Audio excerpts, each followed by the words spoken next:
de aquella, Nicolás, hojillas raspapalante, que duran hasta que aguante. Mario, ¿qué tal?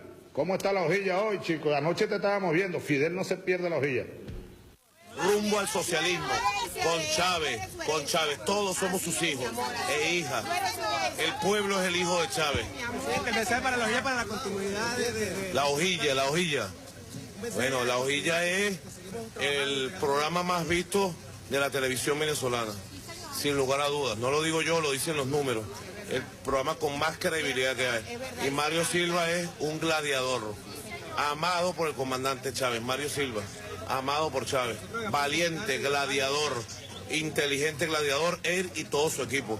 Así que honor a Mario Silva y a su programa La Hojilla, que en vida del comandante Chávez en este planeta, digamos, en vida terrenal, bueno, lo defendió con todo, pues.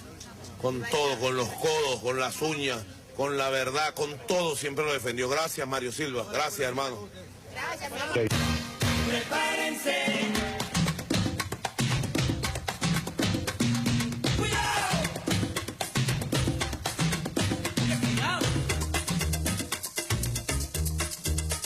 Bueno, yo además de cristiano, yo no soy solo cristiano. Yo soy un revolucionario y también soy marxista. Asumo el marxismo. Revolución es sentido del momento histórico. Es cambiar todo lo que debe ser cambiado. Es igualdad y libertad plena. No se trata de solo de hablarlo y proclamarlo, hay que construir el socialismo. Nuestro socialismo en el siglo XXI, en Venezuela, en el marco de América Latina y en el marco de los acontecimientos mundiales. Leopoldo López, dirigente de la oposición venezolana, vendido mediáticamente como un manso corderito, tiene mucho que ver con la CIA y las intenciones del gobierno de Barack Obama de invadir militarmente a Venezuela. Es que no hay conspiración, yo te lo estoy diciendo aquí, esto no es una televisión, pues.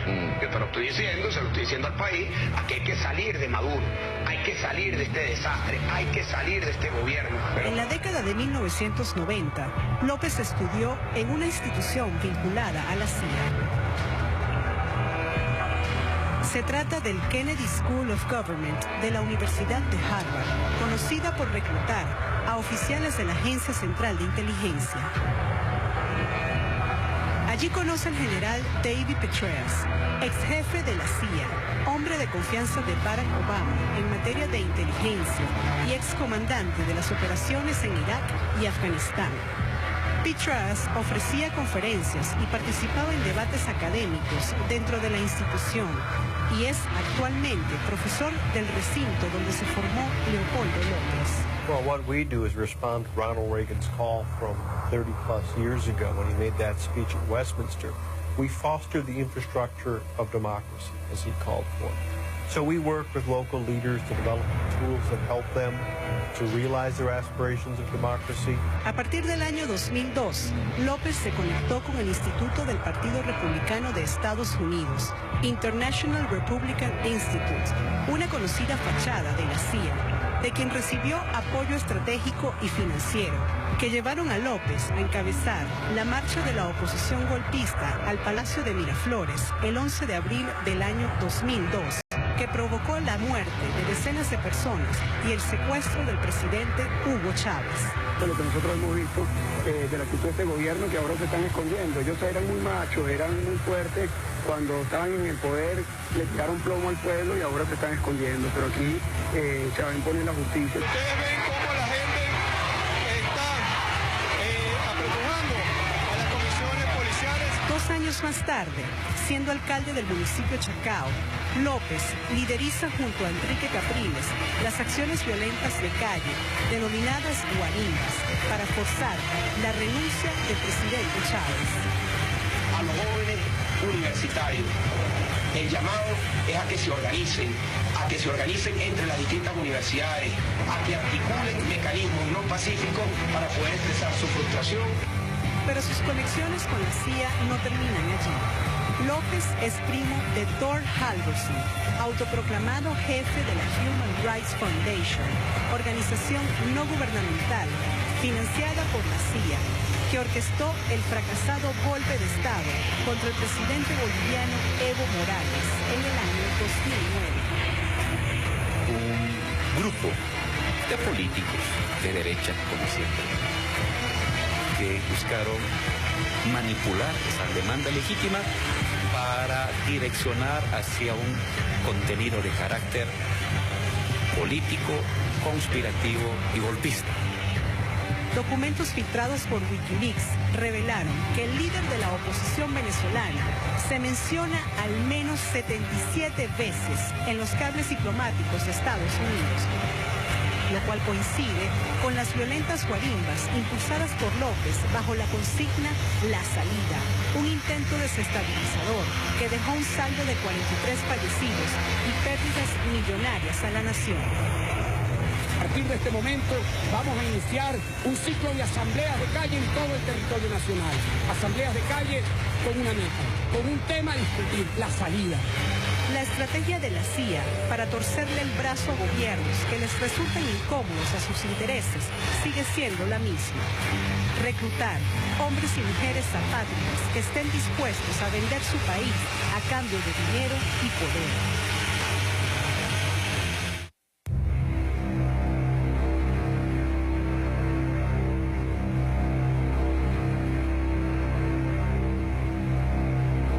Ese día estábamos hablando de que él tenía que haberse ido a tomar las medidas para el uniforme para casarnos por la iglesia y verlo al siguiente día, o sea, esa noche, y después al siguiente día sobre una tabla de una morgue, justo cumpliendo 3 meses de casado. Ha sido lo más impactante que me ha pasado en la vida.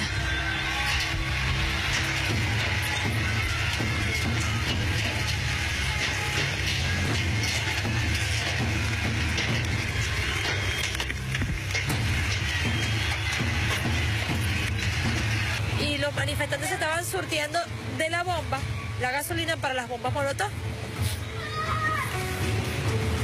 En una de esas hay un repliegue y queda en el medio un muchacho, un sargento. El muchacho empieza a pegar gritos porque le siguen disparando. El muchacho le da en la pierna, en el fémur, y no se pudo levantar. Mi esposo abrió la puerta y se bajó. Le dijo al jefe: mi comandante, yo no voy a dejar que mi muchacho se me muera ahí desangrado. Y él le pega el grito y ya era muy tarde, ya Randall se había bajado. Cuando él fue a hacer el movimiento de agacharse para alzarlo, le dan el tiro.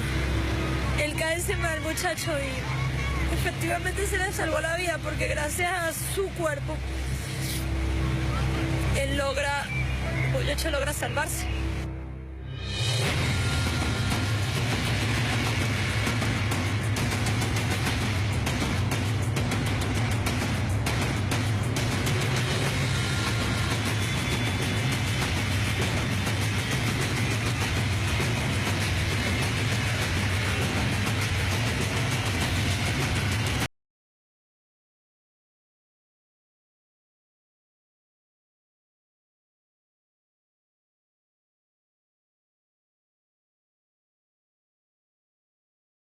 Cambió mi vida, con mi familia, con mi trabajo, cómo me cambió mi vida. Y si esta ley de amnistía que ellos quieren aprobar nos cambia, ¿cómo te explicara yo? Me derrumbaría, porque ¿con qué moral ellos hablan de una ley de amnistía si ahí hay diputados que estuvieron en estos sucesos de desastre, de destrucción, que estuvieron en el Táchira, por lo menos como la diputada Gaby Arellano, Requena, que estuvieron en el Táchira con los desastres y encapuchados?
otra vida y la tenemos que luchar, sin conformarnos solamente. Buenas noches, ¿cómo están todos? ¿Qué pasó? Aquí se apagaron unas luces, no han prendido todas las luces, estoy así como por aquí por un lado. Buenas noches, ¿cómo están todos? Bienvenidos a La Hojilla. Primero que nada, quiero mandarle un saludo a todo el personal de Prado Río Mérida. Yo quiero transmitirle no solamente al personal, sino a la ministra de Turismo, el excelente trabajo que se está llevando a cabo ahí. Muchachos, todos buenos, todos buenos.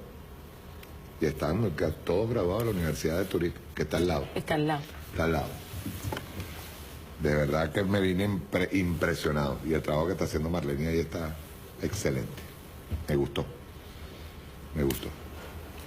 Todos los muchachos bien preparaditos. Bien preparaditos. Y te les digo una cosa.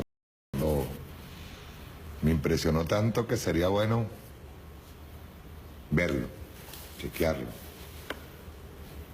para ver qué posibilidad hay de unir todos los hoteles de Benetur, para unirlos todos, hacer una reunión en la que estén convergiendo todos los muchachos, para ver sus puntos de vista, revolucionarios, trabajadores, atentos y profesionales.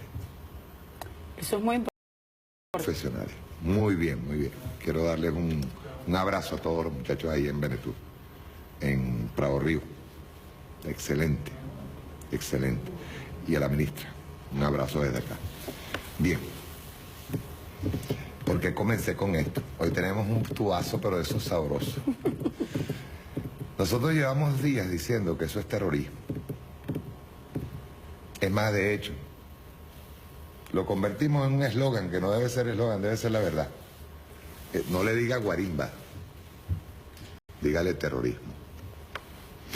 Estábamos comentando con la invitada de honor que tengo hoy, María Alejandra Díaz. Estábamos comentando que Leopoldo López salió en góndola, ¿verdad? Salió barato. Barato. Salió barato. Barato, porque ahí se hizo un resumen rapidito de lo que fue la Guarimba 2014 y de lo único que se le culpó a Leopoldo López fue de daños al patrimonio, ¿fue? Entre otras cosas. Entre otras cosas. Sí, lo imputaron por lo más benigno. Y no se tomó en consideración, hay una teoría que se llama la teoría del daño emergente. Es decir, desde el punto de vista del derecho penal hay una relación entre el efecto y la causa. En este caso, él hizo un llamado, desató una vorágine de violencia y de actos criminales y de actos con características de actos terroristas por la crueldad con la que se ejecutaron, cortaron árboles, o sea, todo lo que hicieron. Y la crueldad con que se está ejecutando ahorita. Ahorita es con más saña, ahorita es mucho más peligroso porque es con más saña y hay mucho adolescente metido en el medio. Es un tema distinto porque están manipulando a los muchachos adolescentes que no tienen referente histórico de lo que sucedió y de dónde nosotros estamos viniendo, sino que el muchacho le dice, no, estamos en medio de una dictadura. Sí. O sea, si estuviéramos en medio de una dictadura, ese señor no pudiera tener una valla como la tiene en la autopista Francisco Fajardo, pagada por él a plena luz y que la ven millones de venezolanos todos los días. Por ejemplo, él salió barato, porque a él debieron haberle imputado la responsabilidad por los 43 muertos, que era lo que estaban pidiendo las víctimas, que fue lo que pidieron las víctimas en todas partes a nivel mundial y nadie les ha parado, sobre todo la Comisión Interamericana de Derechos Humanos, que le negó 3 veces el acceso a las audiencias a través de tecnicismo. Ese es el tema de la OEA, cómo se ha comportado sistemáticamente en contra de Venezuela, y bueno, podemos echar muchos cuentos. Ya vamos a echar varios cuenticos. Ahora, ¿por qué nosotros insistimos con el tema del terrorismo? Ellos han negado hasta la saciedad que ellos tienen, que ellos participan de unas supuestas protestas pacíficas y luego tienen en segunda línea a un grupo violento que está ejecutando acciones terroristas. después de Leopoldo, tal y como pasó en las guarimbas pasadas, siempre se ha impuesto el grupo más violento de la oposición venezolana, que es justamente el grupo que en este momento hace partes diarios, así como los que hacía Carlos Ortega. Hacen partes diarios en donde, bueno, eso se lo voy a dejar a María Alejandra en el momento que lo pongamos, en donde se le imputan todos los muertos que van ahora mismo, este nuevo recuento, que creo que van 32, 33. Creo que 32, hasta donde tengo 32 información, muertos. 32 muertos. 32 muertos que van a tener una responsabilidad, obvio, porque alguien va a ir vivo. Ojalá, Dios mío, no sea imputado esta vez por daños al patrimonio o porque revolvieron la basura en un sitio. No. Hay nuevamente muertos. Y en estos partes diarios se está lanzando a cada rato la tesis de que el gobierno es el culpable. Yo he hecho varios videos en donde siempre he tratado de enseñarle o señalarle al pueblo venezolano de qué manera, o sea, quién es el que es violento. Si son ellos los violentos, somos nosotros los violentos. Obviamente ellos no pueden, han dicho siempre que quieren ir a la Fiscalía, siempre a la Defensoría del Pueblo, o que quieren ir al CNE, o que quieren ir al centro de Caracas por algo, siempre es para originar violencia. Obviamente, y en todas partes del mundo, hay unos cuerpos de seguridad que están entrenados, no solamente para el respeto a los derechos humanos, sino para contener la violencia, ¿verdad? En este caso hay un nuevo participante. María Alejandra me va a presentar a otra participante, a ella le va a tocar responderle.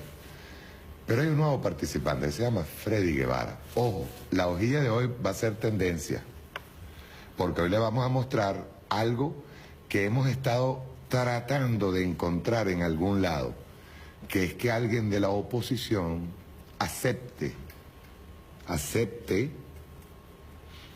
que hay actos terroristas. Alguien, o sea, que acepte la responsabilidad, sea quien sea, tienen que aceptar la responsabilidad de que están jugando con fuego, que están haciendo una guerra, porque esto no estamos hablando de otra cosa, sino guerra con actos terroristas, ¿verdad? Y que alguien lo acepte. Y que por favor, en una oposición descocada, haya alguien que tenga un poquito de conciencia. O por lo menos que acepte de que se están ejecutando actos terroristas. Pero vamos a poner antes de ese tubazo que tenemos para hoy, y por favor a todos los que ven la hojilla en este momento, sobre todo a Henry Ramos, creo que Henry Ramos hoy estaba bailando con Lavillos Caracas Boy vestido de blanco. Está bien, es una fiesta, ¿verdad? Pero es bueno que todos presten atención, sobre todo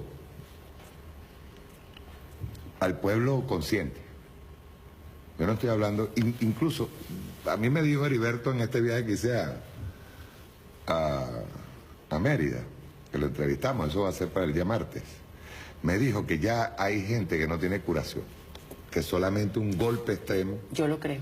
Un golpe extremo es el que los va a llevar a... No, es que vamos con el video de Freddy Guevara. Ellos tienen ahí numeradito. Ajá. No se vayan a volver locos. El de Freddy Guevara. Ajá. Y Heriberto me decía, no, es que hay un sector pequeño, gracias a Dios, sí, que está descocado y que cree de verdad que esto sería...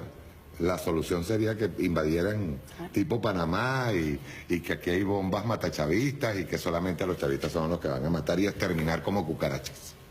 Ese es el discurso. Ese es el discurso. Discurso fascista. Discurso fascista y loco. Loco, pues claro. Fascismo. Pero hay un nuevo cabecilla. En nombre de Leopoldo López, por cierto. Claro. Un nuevo cabecilla. Que ha ido varias veces, ha estado varias veces en esos partes diarios. Él dicta partes diarios, yo lo he denunciado. No se vayan y por favor no se me duerman porque hoy vamos a tirar un tubazo padre. Pero padre. ¿Ok? Vamos a ver primero quién es ese otro cabecilla que en nombre de Leopoldo López lleva 32 muertos hasta ahorita. Y la justicia va a tardar, pero va a llegar. Y usted, señor Freddy Guevara, más temprano que tarde, va a tener que pagar por lo que está ocasionando. Vamos a verlo, Rueda.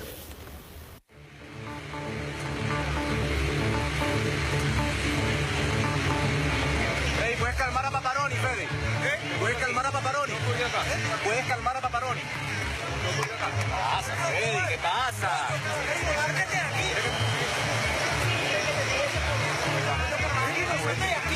Deja que lo deje pasar por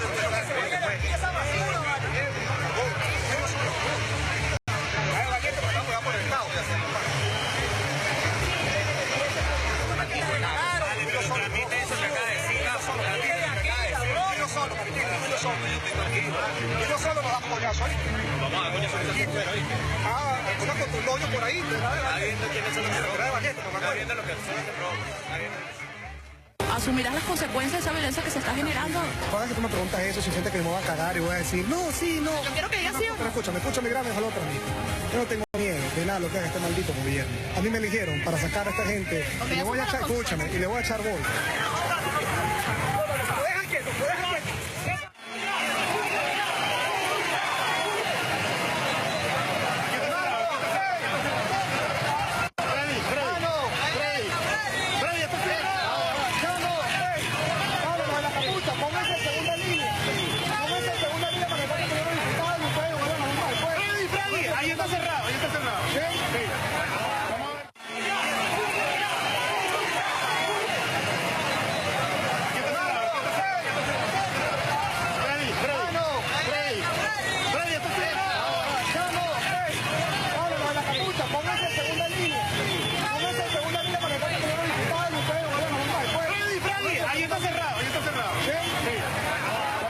Así que hay que seguir con determinación porque tenemos la comunidad internacional, fisuras internas, la esperanza del pueblo y sobre todo 27 días en la calle. Todos los días, si no habría una gran marcha, había un plantón, había otra casa, había guarimbas, había lo que sea. Todos los días, si no habría una gran marcha, había un plantón, había otra casa, había guarimbas, había lo que sea. Todos los días. A confesión de parte. Relevo de prueba, dicen algunos. Nosotros nos dimos, y eso lo dijo el 27. Claro. El 27 de abril, hace 2 días. Había trancazo, había no sé qué, había guarimba. Epa, ya voy.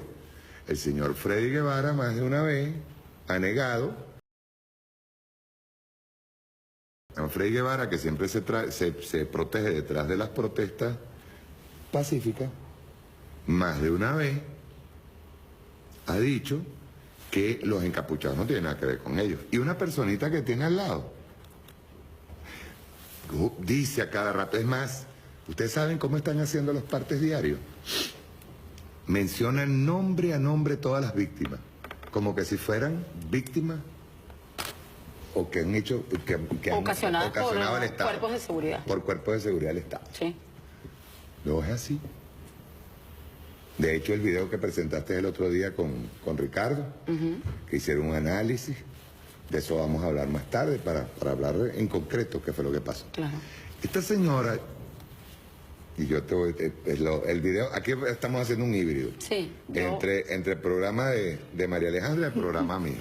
Yo le dije, María Alejandra, yo quisiera que tú hicieras un estudio sobre la actuación de la señora Lilian Tintori. Y María Alejandra nos trajo un video. Sí, ahí está. Preparamos un video, Mario, que demuestra, primero, que ella es, dentro de la estrategia de guerra contra Venezuela, ella es una de las líderes, me refiero porque tiene influencia en la opinión pública, además porque es mujer. Entonces, desde el punto de vista de cualquier ataque que un Estado quiera hacerle a una mujer, todo el mundo evidentemente llama la atención, además de una mujer de un preso.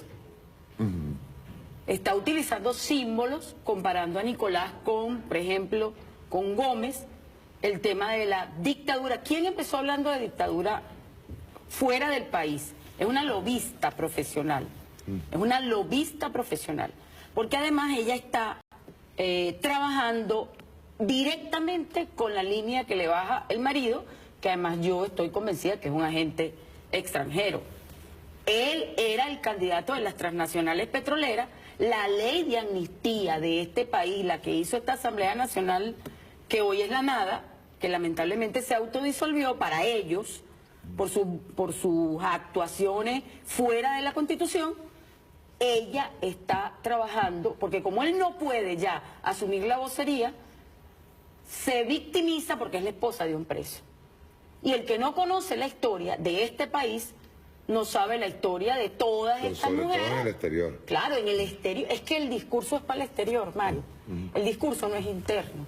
Y cuando tú analizas el comportamiento mitómano de esta mujer, además el comportamiento cínico, cruel, porque es una tipa que ha hecho lobby, incluso utilizando los 43 personas asesinadas que fueron ocasionadas por el discurso violento que su marido incitó.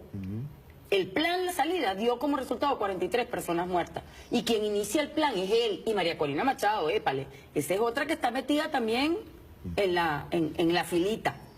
Esa es otra también que está metida en la filita. Pero en el caso de Lilian Tintori es la voz, como decir el muñeco, ¿sabes? ¿Te acuerdas del muñeco que tiene una mano atrás? Bueno, ella es, y el que está detrás, evidentemente es su marido. Por eso ella trabaja en llave con Freddy Guevara. Por eso tú le ves la violencia a Freddy Guevara. Por eso ese video donde él le está dando instrucciones a los que están en primera fila, que son los llamados, los encapuchados. Bueno, hoy amaneció diciendo que hay que desconocer las resoluciones que se han tomado, las decisiones que se han tomado en algunos estados como Yaracuy, como Anzoátegui y Táchira y Vargas, donde se prohíbe que vayan encapuchados a las manifestaciones supuestamente pacíficas. Él dice que eso es inconstitucional y que hay que desconocerlo. Claro, por supuesto, te están atacando a tu primera línea. Tú lo acabas de decir, yo no lo estoy diciendo, lo dijo él. Él lo dijo. Para cualquier instancia internacional, incluso internamente, para la Fiscalía, eso es un elemento de prueba fundamental, porque él está admitiendo que los está dirigiendo. Entonces, el papel de Lilian Tintori es en llave. Y ella es una mentirosa, una tipa cruel, una tipa sin escrúpulos, una tipa que es capaz de utilizar a sus hijos como escudo para tratar de dañar a todo un país, porque no es para tratar de dañar al presidente de la República, es para tratar de justificar una invasión a este país. Y ella es fundamental en ese plan. Por eso nosotros preparamos el video donde hablamos de las mentiras de Lilian, porque la descubrimos en algunas de las mentiras que ella ha regado, porque como además tiene influencia en redes sociales, porque esta guerra simbólica se está trabajando desde las redes sociales, porque afecta a un sector que tiene acceso, porque eso es otra cosa, la revolución le dio acceso al 67% de los venezolanos a internet y a redes sociales. Ellos se aprovecharon de esa política pública y ahora la guerra simbólica la hacen en redes sociales. Ella es una de las principales protagonistas de eso. Vamos a ver el trabajo que me trajo María Alejandra Díaz, de su productora. Sí. Ella luego me va a explicar en detalle este trabajo. Okay. ¿Está bien? Rueda.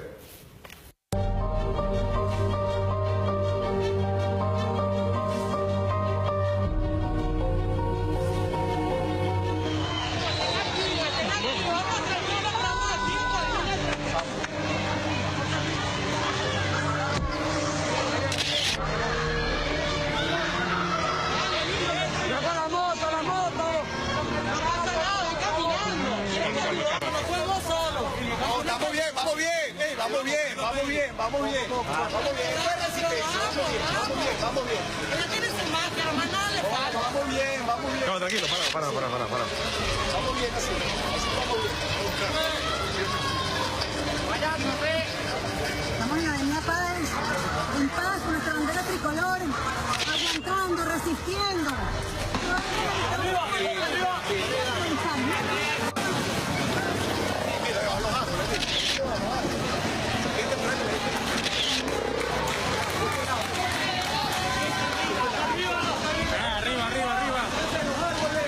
Aquí, ahí. ¡Libertad! ¡Libertad! ¡Libertad!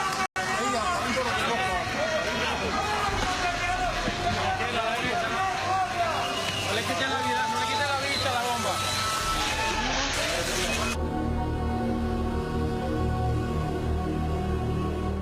Son las 5:45 de la tarde en la cárcel de Ramo Verde. Estoy saliendo de visitar a Leopoldo y quiero pedir urgente una reunión con el ministro de la Defensa, Padrino López, por lo que está pasando en esta cárcel.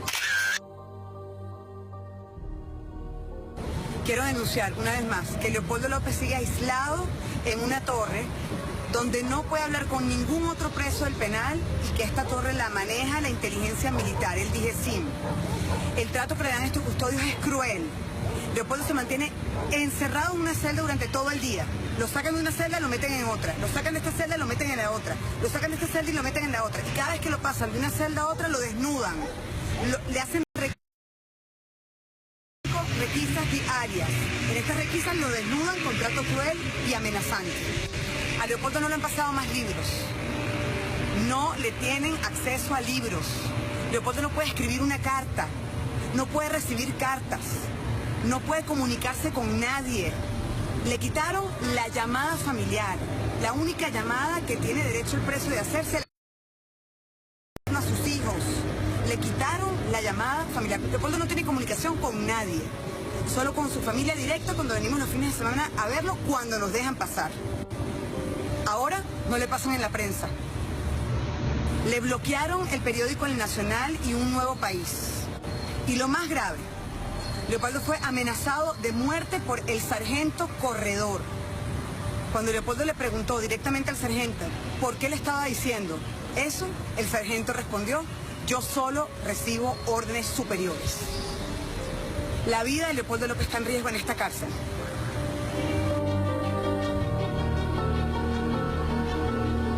Pero o sea, cuando metemos la campaña, es como todo. O sea, preparando para que tú dejes cuando se esté, pero que pare todo, rueda de prensa con una foto del tipo en redes, o sea, desde casa, aquí concentrando todo, vale, con todo. Es darle a la cabeza de esta vaina que luego me sale foto y que se no sepa nada. Cuando tú pongas en tu Twitter la foto del tipo, cuando pongas en mi Twitter la foto del tipo, cuando uno está diciendo, lo que te quiero decir es que vayamos montando todo lo que es la estrategia de comunicación, pero cuando comencemos con todo lo que cada vez permanente el coronel Gloria viola los derechos y tal, tenemos el coronel Gloria ante el Ministerio Público, tenemos el Ministerio Público ante la OEA, tenemos pero me entusiasma aquí la coñaza que quiero montar, que la voy a montar bella, chula, bella. Yo quiero que un carro me traiga el escrito que vamos a meter ante la comisión, el escrito que vamos a meter ante la ONU, el escrito que vamos a mandar a mi tía, el escrito que vamos a mandar al Ministerio Público acusando al tipo de robarme mi vaina, el escrito que vamos a meter ante la Defensoría del Pueblo, el escrito que vamos a meter ante el derecho fundamental. Y a partir de ese momento toda la campaña bella, y hay que buscar aliados que te ayuden, hay que buscar ONGs que ayuden a regular, hay que hablar con la pandilla contra él para que pongan las fotos y hay que hablar con el Nacional para que saquen todo el punto.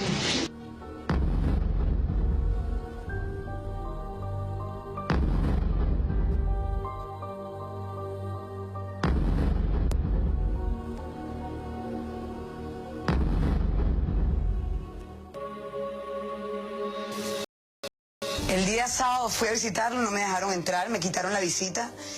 En eso salió el coronel de la cárcel y comenzó a gritarme, muy fuerte.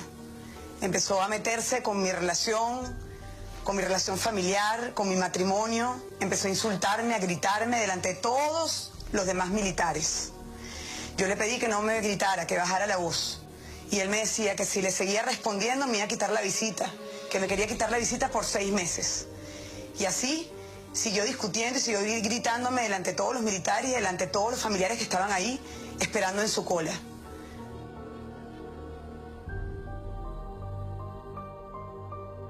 Y yo vengo cuando a mí me da la gana a ver mi marido y a mí, usted no me hable así. Usted no me hable así. Testigos, como me está hablando el coronel aquí, testigos. Discriminación, trato inhumano. No me hable así. Respete a los familiares. Si no baja la voz, le va a sacar la vista. Si usted no la baja tampoco, yo no la bajo. Bajo la voz. Ah, gracias, muy amable. Baje la voz.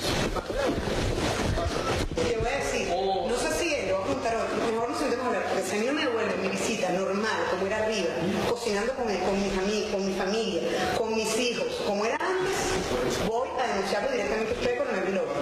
O usted da el paso y devuelve las condiciones de antes, o vamos con todo. Mírenme bien, con todo. Y cuando yo digo con todo, es con todo.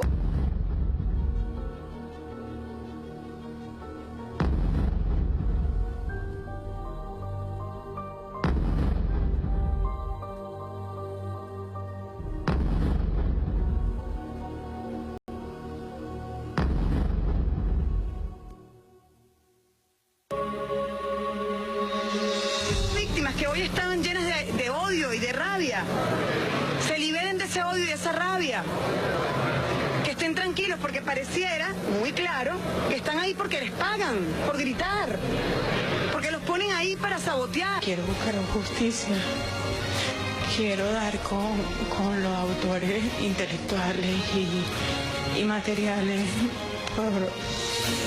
por la muerte de mi esposo. Porque nosotros somos seres humanos. Yo perdí mi vida prácticamente, estoy volviendo a nacer. Soy padre y madre de 4 hijos. Hay más de una persona afectada, hay camaradas, motorizados, gente que perdió su casa, gente que perdieron sus familiares.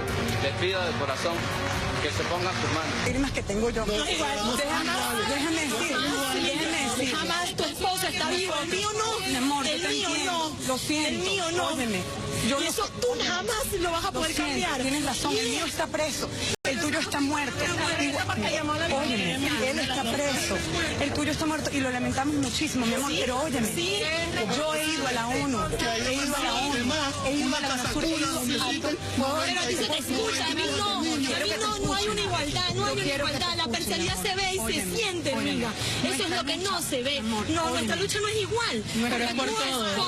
Tu esposo llamó a la violencia y gracias a eso el mío está muerto. Tú vas y lo ves. Yo simplemente voy y llevo flores a una tumba todos los domingos. Y eso no es igual.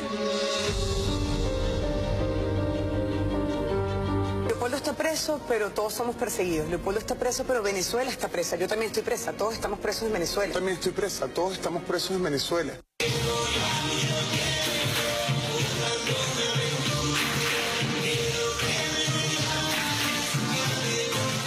Yo también estoy presa. Todos estamos presos en Venezuela.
Bien.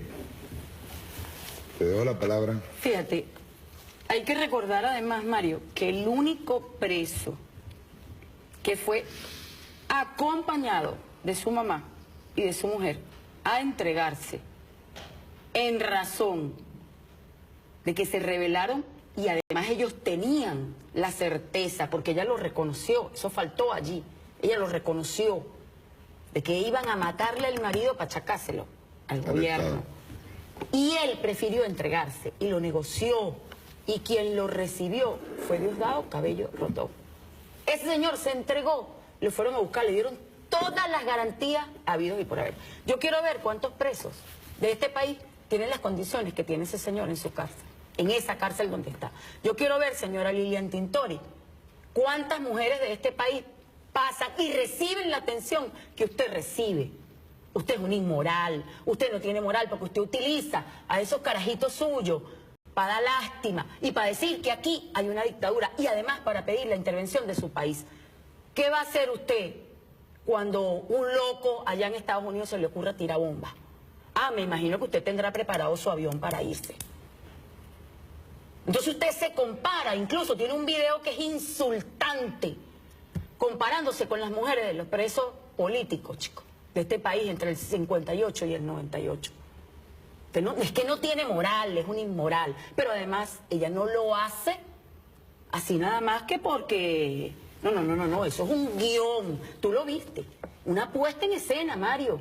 Lo de la bomba lacrimógena ahorita fue una puesta en escena. ¿Cuántos camarógrafos señalamos nosotros en el video? ¿Cuántos había? Yo había un viaje. Por lo menos 10, que yo conté. Por lo menos 10. ¿Y cuál era la foto? Ella con una máscara antigada y estamos pidiendo libertad. Y estamos aquí nosotros, Cuando las le estaba víctimas. pasando las máscaras Al otro, como si era al oxígeno. otro, como que si fuera oxígeno para que no se ahogara. Y ella haciendo las veces de que se ahogó. Esperaron incluso, provocaron incluso que lanzaran la bomba y esperaron el momento preciso para que saliera el humo, y la foto precisa. Porque es un montaje para el exterior, Mario. Ella es una agente además que lo que está buscando y tratando de justificar es la invasión de este país. Como hay otros agentes, épale, esto es, ella es parte de un tinglado que está montado, incluso como los líderes de oposición tienen tan poca credibilidad. Tú sabes que en términos de marketing político y de comunicación política, Mario, hay una estrategia que se llama la estrategia por terceras voces. En el mundo, en la opinión pública mundial, el tema de la lucha de las mujeres es muy sensible. O sea, tú estás tratando de ahí activar unos códigos identitarios por el tema de que eres mujer. Eso lo están explotando, eso lo saben los que están diseñando esa estrategia. Entonces, ella es un puntal de esa estrategia de marketing político, de comunicación política, porque como los líderes políticos pierden credibilidad, utilizan la estigmatización, pero por terceras voces. ¿Quién más que una mujer para utilizar toda la sarta de mentiras que ella está acostumbrada a hacer para estigmatizar? Y además, ¿quién comenzó la campaña de la crisis humanitaria en este país? ¿Quién ha ido alrededor del mundo a recoger medicinas, incluso medicinas vencidas? ¿Quién es la vocera principal y fundamental? Ella y la mujer de Ledesma, que esa es otra que es picapacito, pero que como no tiene mucha labia, ella está por la parte de atrás, pero ella es otra operadora, ¿sabes? Lobista, relacionada incluso con un ala del sionismo. Yo lo denuncio. Esa mujer incluso ha perseguido a gente de este país acusándola de terrorismo en España. Yo tengo la prueba.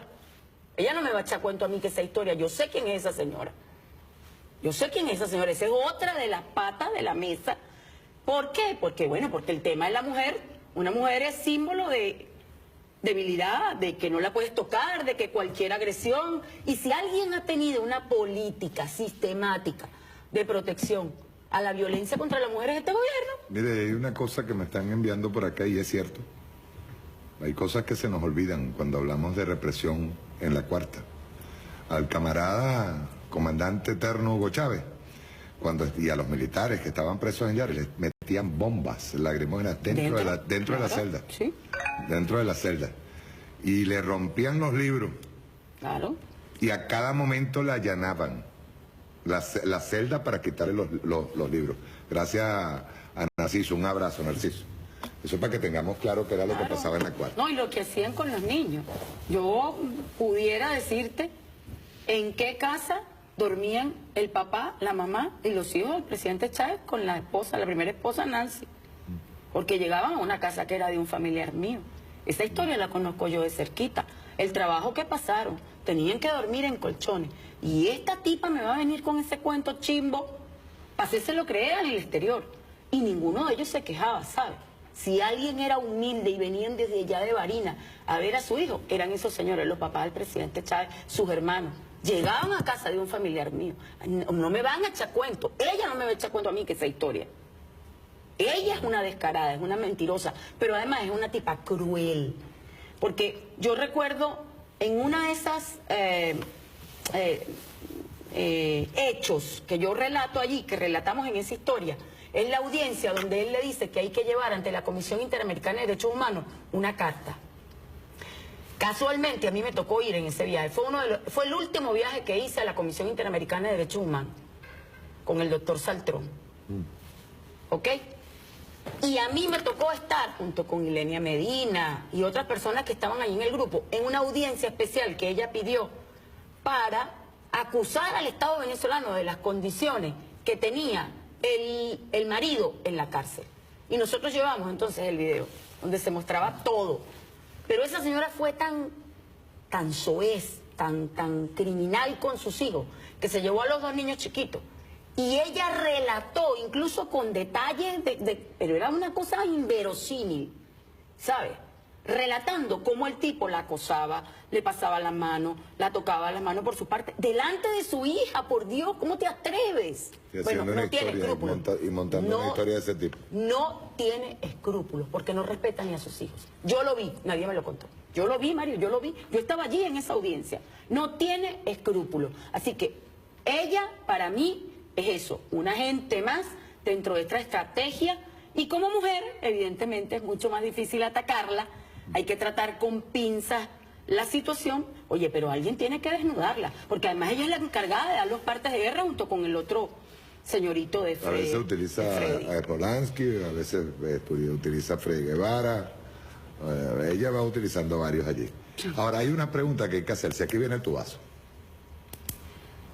Hay una pregunta que hay que hacerse. ¿Hay o no hay terrorismo en lo que está haciendo la oposición venezolana? Esa es la primera pregunta. ¿Hay consenso dentro de la oposición con referencia a la aplicación a la ejecución de planes terroristas? Hay que hacerse esa pregunta también. ¿Se rompió la mesa de diálogo realmente? El presidente ha dicho en varias ocasiones, no solamente ha insistido desde siempre, igual que el comandante Chávez, en el diálogo. Pero no solo eso, el presidente nos ha dicho en más de una oportunidad en público que él ha recibido mensajes de la oposición venezolana, de dirigentes de la oposición venezolana, pidiéndole reabrir el tema del diálogo. ¿Por qué? Porque la oposición venezolana volvió de nuevo, igual que con las guarimbas de 2004, la de 2006, la de 2008, con todas las guarimbas, la de 2013, la de 2014, la oposición venezolana está en un callejón sin salir, en un callejón muy peligroso, por cierto, en donde el ala más radical, el ala más fascista y criminal es la que tiene el mando. No es la primera vez que toman el mando. No. No es la primera vez. No. Pero les voy a colocar en este momento un audio para que veamos que no hay consenso con relación a la aplicación de planes terroristas. Sí hay terrorismo y lo aceptan. Hay, como le llaman ellos, vandalaje. Y este es el tubazo de la noche, de la hojilla. Y por favor, cuando puedas, lo montas. Rueda. ¿Aló?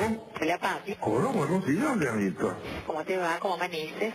Bien, bien, bien. Mira, tienes que salir temprano porque tú sabes que trancan todas las calles. Sí, ya voy a irme para la oficina. ¿Y por qué yo no voy a ir hoy para la marcha? No, papá, ya yo tengo la cara tostada.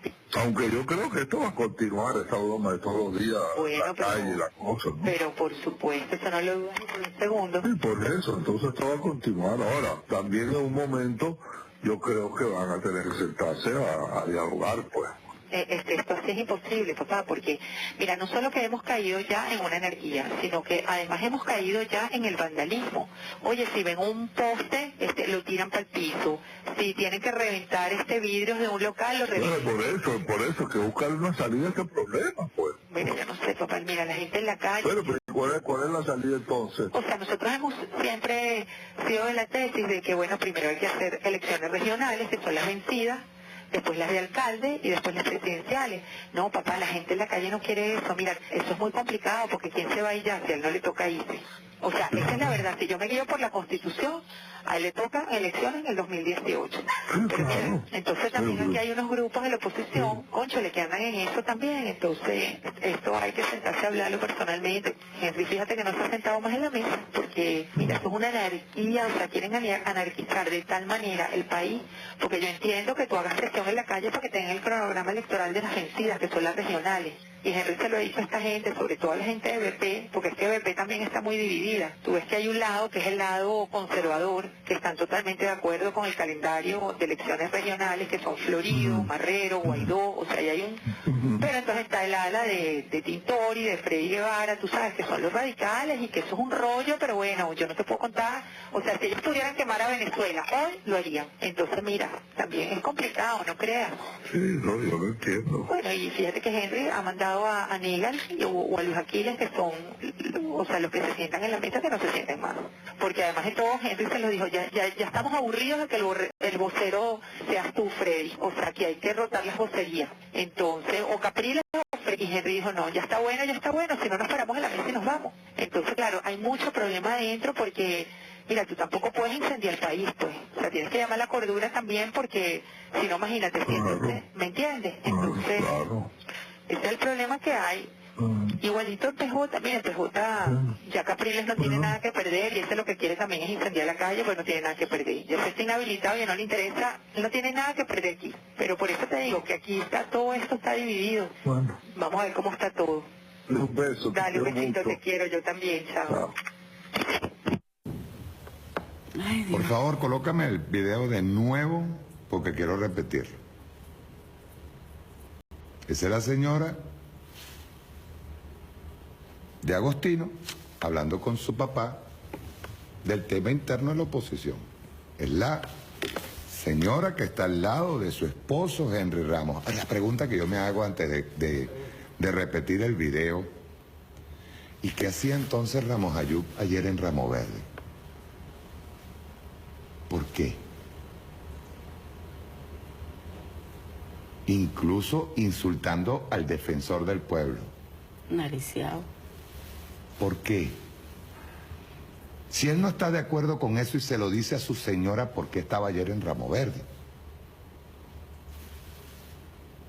Ahí hay dos opiniones. Y quiero por favor que me anotes punto por punto. ¿Acepta, en primer término, que hay vandalaje? Que hay terrorismo, que el vandalaje es de ellos, que no es vandalismo como ella dice. Ajá, no, eso es terrorismo. Son actos criminales, es atentar contra bienes públicos, es atentar contra la vida de los demás. Acepta que constitucionalmente, escúchenme bien, no hay elecciones. Acepta que constitucionalmente no hay elecciones. Las que no, que las elecciones del presidente no. Y que dicho sea de paso, que las regionales se tienen que dar en el marco de la Constitución. La legitimación de los partidos, es decir, lo que está aceptando la señora de Agostino ahí a su papá, que lo ha conversado con su señor esposo Henry Ramos Ayub, es que hay un plan.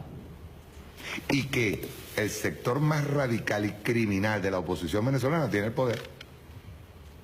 Y no pueden contra ellos. Pero espérate, lo más grave de todo es que ella dice que ¿qué pretenden esos sectores? Incendiar el país. ¿Para qué? O sea, ella se hace esa pregunta que nos la hacemos todos los venezolanos. ¿Qué están buscando? O sea, ¿cuál es el plan? Porque es tan fácil salir del desacato. ¿Por qué no lo hace? Porque hay un plan. El papá de la señora de Agostino dice, ustedes tienen que sentarse en algún momento a dialogar. Ella admite que están dialogando. Que Henry ha mandado a emisarios a dialogar. Y da el nombre. Vamos a repetir el audio, por favor. Mucha atención a esta conversación entre la señora de Agostino y su papá. Rueda. ¿Aló? Hola, papi. Hola, buenos días, Dianita. ¿Cómo te va? ¿Cómo amaneces? Bien, bien, bien. Mira, tienes que salir temprano porque tú sabes que trancan todas las calles. Sí, ya voy a irme para la oficina. ¿Y porque yo no voy a ir hoy para la marcha? No, papá. Ya yo tengo la cara tostada. Aunque yo creo que esto va a continuar, esta broma de todos los días, Bueno, la calle y la cosa, ¿no? Pero por supuesto, eso no lo dudas ni por un segundo. Sí, por eso, entonces esto va a continuar. Ahora, también en un momento, yo creo que van a tener que sentarse a dialogar, pues. Esto así es imposible, papá, porque, mira, no solo que hemos caído ya en una anarquía, sino que además hemos caído ya en el vandalismo. Oye, si ven un poste, lo tiran para el piso. Si tienen que reventar vidrios de un local, lo reventan. Por eso, que buscar una salida a este problema, pues. Bueno, yo no sé, papá, mira, la gente en la calle... Bueno, pero ¿cuál es la salida entonces? O sea, nosotros hemos siempre sido de la tesis de que, bueno, primero hay que hacer elecciones regionales, que son las vencidas, después las de alcalde y después las presidenciales. No, papá, la gente en la calle no quiere eso. Mira, eso es muy complicado porque ¿quién se va a ir ya si a él no le toca irse? O sea, esa es la verdad. Si yo me guío por la Constitución, a él le toca elecciones en el 2018. Pero mira, entonces también aquí hay unos grupos de la oposición, cónchale, que andan en eso también. Entonces, esto hay que sentarse a hablarlo personalmente. Henry, fíjate que no se ha sentado más en la mesa, porque, mira, eso es una anarquía, o sea, quieren anarquizar de tal manera el país, porque yo entiendo que tú hagas presión en la calle para que tengan el cronograma electoral de las vencidas, que son las regionales. Y Henry se lo ha dicho a esta gente, sobre todo a la gente de BP, porque es que BP también está muy dividida. Tú ves que hay un lado que es el lado conservador, que están totalmente de acuerdo con el calendario de elecciones regionales, que son Florido, Marrero, Guaidó, o sea, ahí hay un... Pero entonces está el ala de Tintori, de Freddy Guevara, tú sabes que son los radicales y que eso es un rollo, pero bueno, yo no te puedo contar. O sea, si ellos pudieran quemar a Venezuela, hoy lo harían. Entonces, mira, también es complicado, no creas. Sí, no, yo lo entiendo. Bueno, y fíjate que Henry ha mandado a Negal o a Luis Aquiles, que son, o sea, los que se sientan en la mesa, que no se sienten más. Porque además de todo, Henry se lo dijo, ya estamos aburridos de que el vocero seas tú, Freddy. O sea, que hay que rotar las vocerías. Entonces, o Capriles o Freddy. Y Henry dijo, no, ya está bueno, si no nos paramos en la mesa y nos vamos. Entonces, claro, hay mucho problema adentro porque... Mira, tú tampoco puedes incendiar el país, pues. O sea, tienes que llamar la cordura también porque, si no, imagínate, ¿me entiendes? Entonces, ese es el problema que hay. Igualito el PJ, mira, el PJ, ya Capriles no tiene nada que perder y ese lo que quiere también es incendiar la calle, pues no tiene nada que perder. Ya se está inhabilitado, ya no le interesa, él no tiene nada que perder aquí. Pero por eso te digo que aquí todo esto está dividido. Bueno. Vamos a ver cómo está todo. Un beso. Dale, un besito, te quiero, yo también, chao. Fíjense, con mucha seriedad, esa señora allí está haciendo un resumen exacto de lo que nosotros venimos repitiendo. Terrorismo, bandidad, destrozo, inmoralidad dentro de la oposición venezolana. Y como siempre, el ala más radical tomando el poder. Y conduciendo a Venezuela a un abismo que mire, aquí la paz triunfará por encima de todo. Y nos alegra, fíjense bien, nos alegra porque ellos viven diariamente negando lo que esa señora acaba de aprobar por todos lados. Por favor, tú quédate aquí con la boca abierta. Sí, no, sí, yo no. Pues yo no le había dicho nada a María Alejandra, le dije, no, espero que tú lo escuches. Y María Alejandra me dijo, préstame el lápiz porque tengo que decir varias cosas. Fíjate, uno, ella reconoce que es una anarquía y un vandalismo, ¿ok? Reconoce además que hay que negociar y dialogar de alguna manera. Reconoce que hay que buscarle una salida al problema. Reconoce que su tesis, es decir, la tesis de ese sector de Acción Democrática y de algunos que ella llama los no radicales, son el cronograma para regionales, alcaldes y presidenciales. Constitucional, dentro de la Constitución. Reconoce que Nicolás Maduro no se va porque no le corresponde. Reconoce que constitucionalmente el periodo presidencial se vence en 2018. Es decir, las elecciones son en 2019. Claro. Reconoce además que hay un sector dentro de la oposición que lo que está buscando es el caos y anarquizar. Reconoce que Voluntad Popular está dividida, que hay dos sectores. Uno, Lilian Tintori, Freddy Guevara, lo que te acabo de decir, pues. Se corresponde con lo que el análisis que acabamos de hacer. Y otro, que es Luis Florido, Marrero y Guaidó. ¿Ok? Además reconoce que en Primero Justicia está pasando lo mismo porque Capriles ya está inhabilitado y no tiene nada que perder, y lo de él entonces es incendiar Venezuela porque no tiene vida ni para elecciones de un consejo comunal, no tiene. Además, dice que están peleándose por la vocería, que la vocería hay que rotarla porque ya está fastidiado y que quien dé los partes sean estos. Que son los más trágicos. Y además, los más criminales. Ella dice que han llamado a la cordura. O sea, esto que está aquí lo que demuestra, todo esto, además que es noticia crimini, porque todo esto lo que demuestra es la tesis de qué lado está la violencia. Mira, Mario, es que no se sostiene acusar de que el gobierno tiene cuerpos paramilitares, colectivos, como ellos lo llaman, una obsesión. De paso, que el tema de los colectivos ya lo vamos a tocar. Pero que repito, están haciendo la misma estigmatización que le hicieron a los círculos bolivarianos.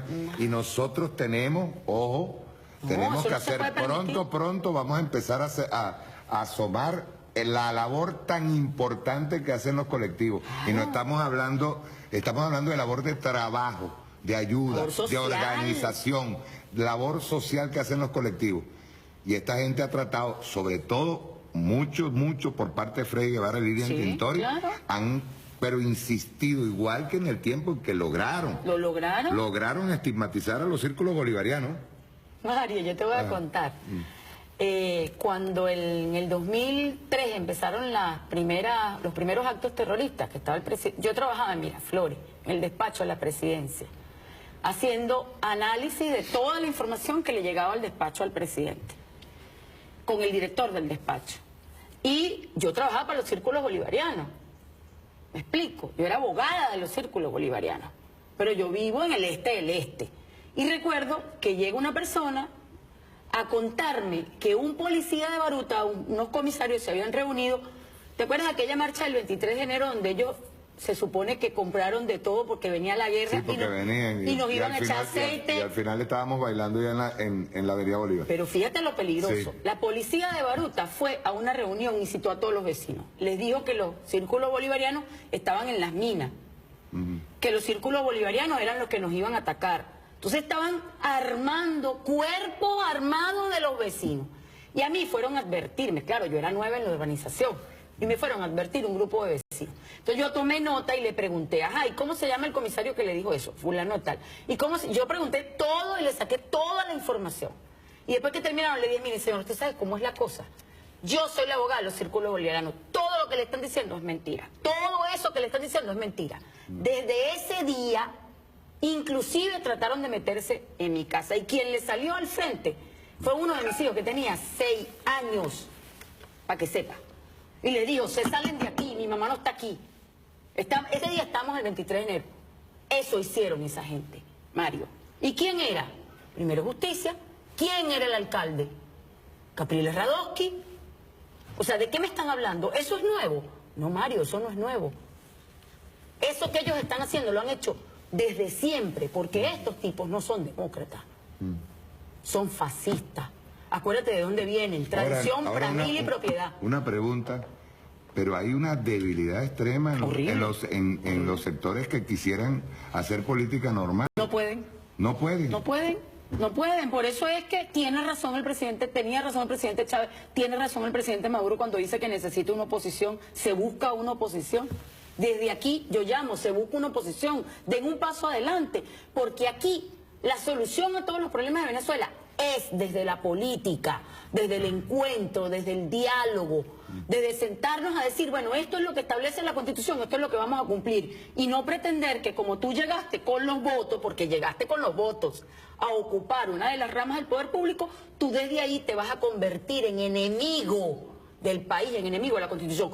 Esos tipos se han convertido en enemigos de la Constitución. Y estoy hablando de la facción de Primero Justicia y de Voluntad Popular, que son los que llevan la delantera. Pero es que lo terrible de esto es que, mira, cuando nosotros vemos a un Ramos Ayú nariciado puesto allá en... qué tristeza. O sea, obvio, si tuvo un liderazgo de Acción Democrática... Un dinosaurio de la política, un hombre que ha sobrevivido a todo esto. Escucha esto, si nosotros vemos a un líder de Acción Democrática metido en todo el frente de Ramo Verde, acompañando esa farsa, porque una farsa, claro. ¿ves? Como no me voy a mover de aquí hasta que no vea a Leopoldo, no te moverás de ahí. Y además insultar al defensor del pueblo. Pero es que eso no es casual, Mario.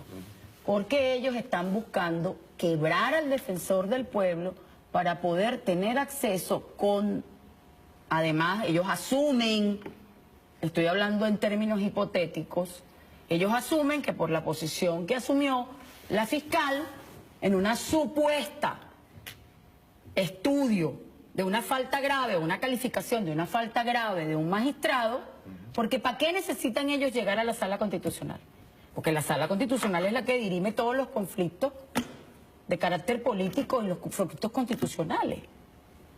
Y ellos saben que esas decisiones son vinculantes, lo saben. ¿Por qué es la obsesión de que se acabe con la sala constitucional? ¿Por qué es la obsesión de sacar a los magistrados de la sala constitucional? O sea, ponte a pensar. Y por eso buscan debilitar al defensor del pueblo, porque entonces serían, tenemos 2 votos en el Consejo Moral. Vamos a calificar la falta grave y nos lo raspamos. Ese es el plan, Mario, hay que decirlo, por la calle del medio. Supuestamente el lunes sacarían ellos desde esa Asamblea Nacional Espuria, estarían sacando al defensor del pueblo. Eso es absurdo, no tienen facultad para ello, la Constitución lo dice. No, pero es que el problema en este caso, María Alejandra, es que hay que decirle a la gente, clarito y raspado, véame aquí, que todo lo que está haciendo la oposición es propaganda, para afuera. Nada de lo que está haciendo tiene validez. Hay que decirlo. Por eso es que es tan importante, vamos a repetir de nuevo el video, está hablando la señora, nada más y nada menos que la señora de Ramos Ayú. La señora de Agostino. Está hablando con su papá en extrema sinceridad, diciéndole qué es lo que pasa dentro de la oposición venezolana. Hay que repetirlo. ¿Lo tenemos? Por favor, repítalo. ¿Aló? Hola, papi. Hola, buenos días, Leanita. ¿Cómo te va? ¿Cómo amaneces? Bien. Mira, tienes que salir temprano porque sabes que trancan todas las calles. Sí, ya voy a irme para la oficina. ¿Y por qué yo no voy a ir hoy para la marcha? No, papá, ya yo tengo la cara tostada. Aunque yo creo que esto va a continuar, esta broma de todos los días, la calle y la cosa, ¿no? Pero por supuesto, eso no lo dudas ni por un segundo. Sí, por eso, entonces esto va a continuar. Ahora, también en un momento yo creo que van a tener que sentarse a dialogar, pues. Esto así es imposible, papá, porque, mira, no solo que hemos caído ya en una anarquía, sino que además hemos caído ya en el vandalismo. Oye, si ven un poste, lo tiran para el piso. Si tienen que reventar vidrios de un local, lo reventan. Por eso, que buscar una salida a este problema, pues. Bueno, yo no sé, papá, mira, la gente en la calle... Pero ¿cuál es la salida entonces? O sea, nosotros hemos siempre sido de la tesis de que, bueno, primero hay que hacer elecciones regionales, que son las vencidas, después las de alcalde y después las presidenciales. No, papá, la gente en la calle no quiere eso. Mira, eso es muy complicado porque ¿quién se va a ir ya si a él no le toca irse? O sea, esa es la verdad. Si yo me guío por la Constitución, a él le toca elecciones en el 2018. Pero mira, entonces también aquí hay unos grupos de la oposición, cónchale, que andan en eso también. Entonces, esto hay que sentarse a hablarlo personalmente. Henry, fíjate que no se ha sentado más en la mesa, porque, mira, esto es una anarquía, o sea, quieren anarquizar de tal manera el país, porque yo entiendo que tú hagas presión en la calle porque tengas el cronograma electoral de las vencidas, que son las regionales. Y Henry se lo dijo a esta gente, sobre todo a la gente de BP, porque es que BP también está muy dividida. Tú ves que hay un lado que es el lado conservador, que están totalmente de acuerdo con el calendario de elecciones regionales, que son Florido, Marrero, Guaidó, o sea, ahí hay un... Pero entonces está el ala de Tintori, de Freddy Guevara, tú sabes que son los radicales y que eso es un rollo, pero bueno, yo no te puedo contar. O sea, si ellos pudieran quemar a Venezuela, hoy lo harían. Entonces, mira, también es complicado, no creas. Sí, no, yo lo entiendo. Bueno, y fíjate que Henry ha mandado a Negan o a Luis Aquiles, que son, o sea, los que se sientan en la mesa, que no se sienten más. Porque además de todo, Henry se lo dijo, ya estamos aburridos de que el vocero seas tú, Freddy. O sea, que hay que rotar las vocerías. Entonces, o Capriles o Freddy. Y Henry dijo, no, ya está bueno, si no nos paramos en la mesa y nos vamos. Entonces, claro, hay mucho problema adentro porque mira, tú tampoco puedes incendiar el país, pues. O sea, tienes que llamar a la cordura también porque, si no, imagínate, siéntete, ¿me entiendes? Entonces, ese es el problema que hay. Igualito en PJ, mira, en PJ ya Capriles no tiene nada que perder y ese lo que quiere también es incendiar la calle, pues no tiene nada que perder. Ya se está inhabilitado y no le interesa, no tiene nada que perder aquí. Pero por eso te digo que aquí está, todo esto está dividido. Bueno. Vamos a ver cómo está todo. Un beso. Dale, besito, te quiero, yo también, chao. ¿Ustedes se acuerdan cuando el otro día hicimos, el sábado pasado, por cierto, hicimos un análisis en donde decíamos que teníamos que cuestionar? Excelente programa. La palabra en este programa es mienten. Mienten. Le están mintiendo a la gente y creando expectativas que son falsas, que no se van a poder cumplir, que constitucionalmente son falsas. Le mienten al país, a lo interno saben que le están mintiendo al país.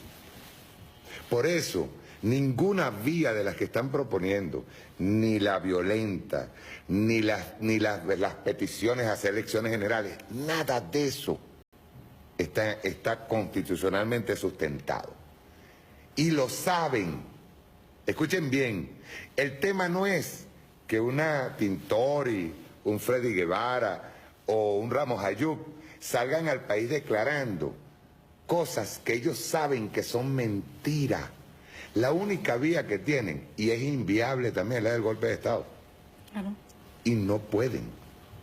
No tienen cómo. No tienen cómo. Y eso es lo que los desespera. Esta señora está desesperada contándole al papá lo que es una angustia para ellos, para un sector de la oposición venezolana que se sabe que están mintiendo, se saben encallejonados, en un callejón sin salida, y que necesitan imponerse ante un sector que no quiere que se le imponga a nadie, es el sector que siempre ha ganado y es el que trae los muertos. Por eso que yo dije al principio que el señor Freddy Guevara, más temprano que tarde, va a tener que pagar ante la justicia los muertos que ha generado este llamado a la guarimba y este llamado al plan terrorista. Fíjate, quizás lo más importante de este material que acaban de difundir es que se comprueban todas las tesis que ha el presidente de la República y todos los voceros del gobierno han sostenido internamente y hacia afuera. Se le cae la tesis a Almagro de que el gobierno es el responsable de la violencia. Sería bueno enviarle este audio al señor Almagro. Y la represión. Es decir, ella admite quiénes son los terroristas, quiénes son los vándalos, quiénes están creando caos, quiénes quieren incendiar el país. El protagonista de toda la violencia en este país es la oposición, y esta es una prueba fehaciente de todo lo que el gobierno ha dicho ante las instancias internacionales e internamente.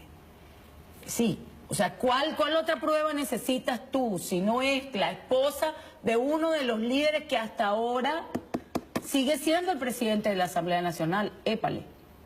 Eso hay que decirlo, Julio Borges no es el presidente de la Asamblea Nacional. Sí, no, es que la Asamblea no existe.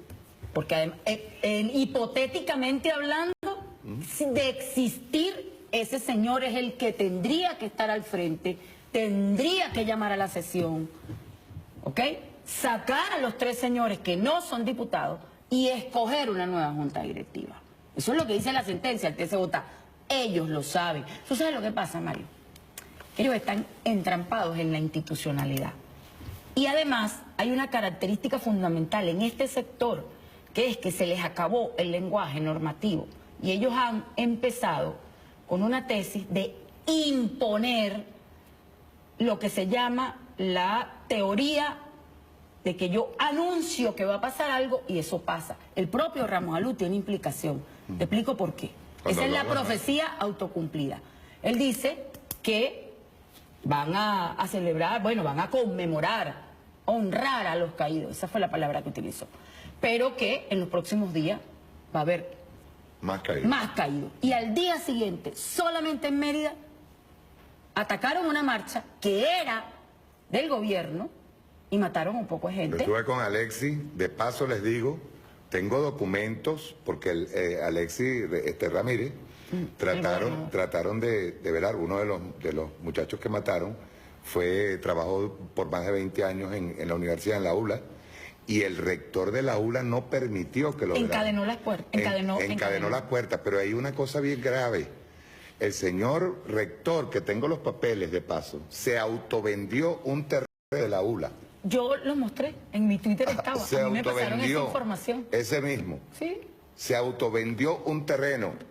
Sería bueno que la Fiscalía averiguara, ¿no? No, en este caso, Contraloría General de la República. Sí, Contraloría General, exacto, eso es corrupción.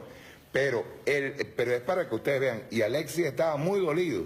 Culado de uso. Muy dolido, no es solamente el hecho de que eran conocidos y camaradas, trabajadores, sino que, es más, hay una tesis que me dijo Alexis, que la voy a soltar así, suave, que no sea en ese momento igual que el señor Pernalete, el muchacho. Hay indicios de que probablemente mataron al muchacho de cerca.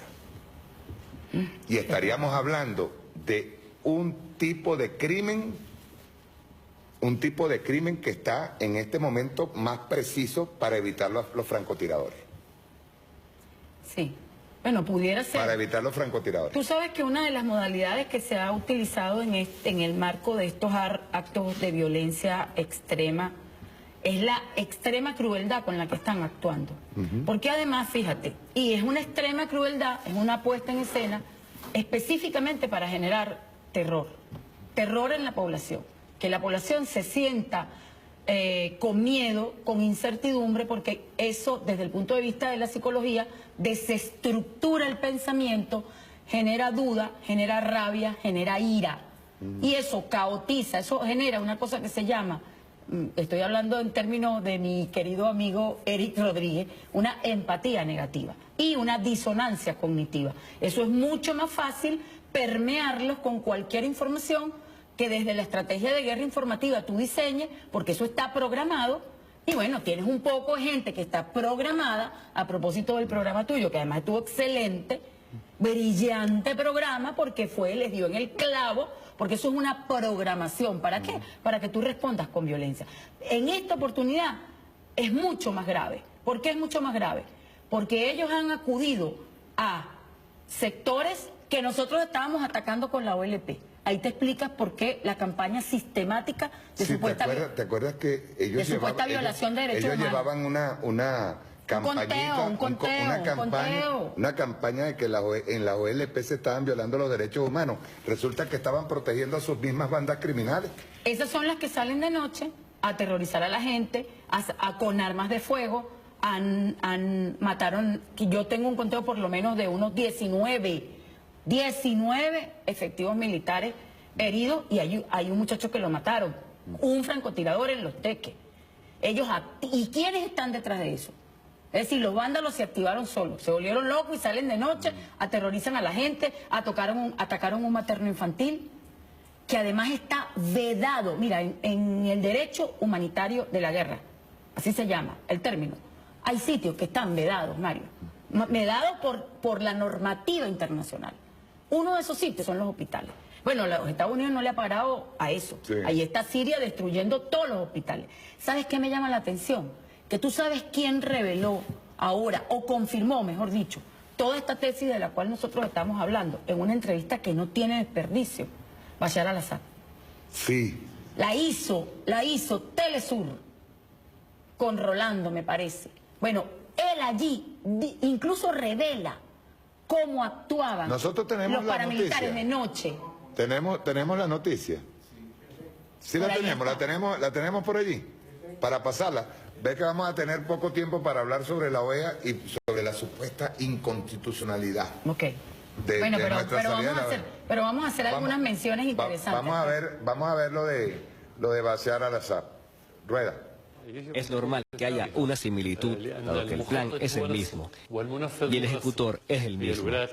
Estados Unidos es el maestro de la orquesta y los demás países occidentales el conjunto de coral que lo acompaña.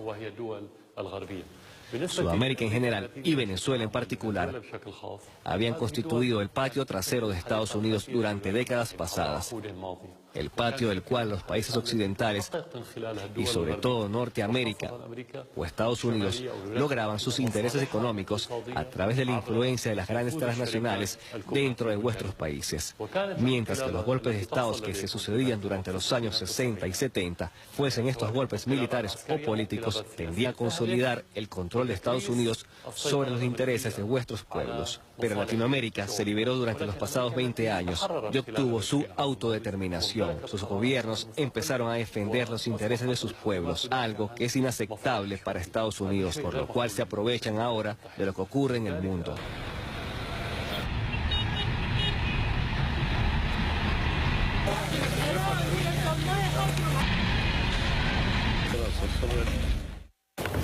Fíjate, tú sabes por qué salió de Cuba, ¿no? Porque el gobierno, un modelo marxista-leninista no era compatible con la democracia representativa. Resulta que sale esta señorita que está aquí. Esta señorita que está aquí, que es la que ha exorcizado a todos los demonios, incluyendo al demonio imperialista. ¿Verdad? Estamos hablando de esta señorita que está aquí. Ponga, véala aquí. Esta señorita que está aquí habla de democracia participativa y protagónica, que se ha convertido en el tema de discusión ahora, en el enemigo de los Estados Unidos. Es el marxismo-leninismo. Cuando hablamos de qué, de democracia participativa y protagónica, estamos hablando de participación del pueblo, del soberano. Y Estados Unidos no quiere imponer su modelo a través de la OEA. Sí. Dicen ellos, el retiro... Primero, vamos a ser claros, vamos a decir. Yo creo que tardamos en salir de la OEA. Nosotros sí, bueno, en el 2012, yo recuerdo que en el mes de abril, por cierto, ayer revisé mis correos y revisé que el punto de cuenta que se le preparó al presidente Chávez, por instrucciones del canciller, entonces canciller Nicolás Maduro Moro, lo hicimos el doctor Saltrón, Germán Saltrón, a quien le rindo además tributo por todo su trabajo denodado en la OEA. Él fue un luchador y los enfrentó y los desnudó y los acusó. Y bueno, yo le rindo honor al doctor, de verdad. Luis Brito García y mi persona. Nos dan esa tarea y nosotros preparamos el punto de cuenta, pero preparamos dos escenarios. Uno, retirándonos de la jurisdicción de la Corte Interamericana, que finalmente fue el escenario que asumió el presidente Chávez. Y otro era denunciando la convención, año 2012, Mario. Ayer lo revisé, 5 de abril del 2012. Ese punto de cuenta se preparó ese día. Y la fundamentación era, entre otras cosas, que 4 sentencias del Tribunal Supremo de Justicia en Sala Constitucional desde el año 2009 le estaban diciendo al Ejecutivo que revisara su participación en la OEA. Ojo, eso poco lo ha dicho la gente.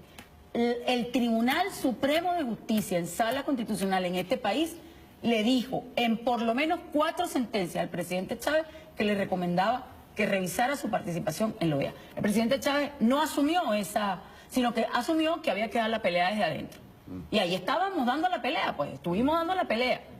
Pero el cúmulo de violaciones contra Venezuela son, Mario, incontables. Te pongo un solo ejemplo. Antes de que llegara el presidente Chávez, en los 40 años de democracia representativa, aquí hubo solamente 3 casos en Comisión Interamericana. 1 en Corte Interamericana. 1. Después del presidente Chávez, los casos pasan de 100. Y todavía están en cola como 60 casos para la Corte Interamericana. O sea, por favor, ¿de qué me van a hablar? ¿Tú recuerdas aquel caso de la Corte, en el caso de Usón?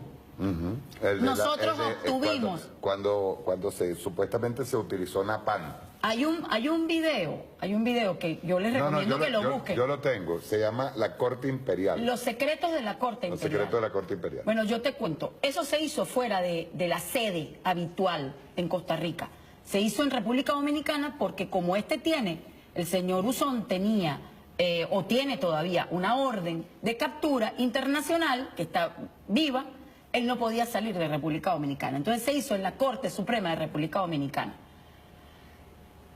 En esa grabación que te dan de la sesión para tú poder preparar los alegatos de respuesta, y te dan 2 meses para prepararlos, después a nosotros nos entregan una grabación que se hizo de una reunión, apenas terminó la audiencia, de una reunión de los 7 magistrados. Y en esa reunión ellos se pusieron de acuerdo a ver cómo fregaban a Venezuela. Y eso está grabado, Mario. Eso es lo que hace que el presidente Chávez se convenza de que tenemos que retirarnos de la Corte, de la jurisdicción de la Corte. Con esas pruebas fue que el presidente Chávez dijo, mira, ya, hasta aquí, me harté de aguantarle las sinvergüenzuras a estos tipos.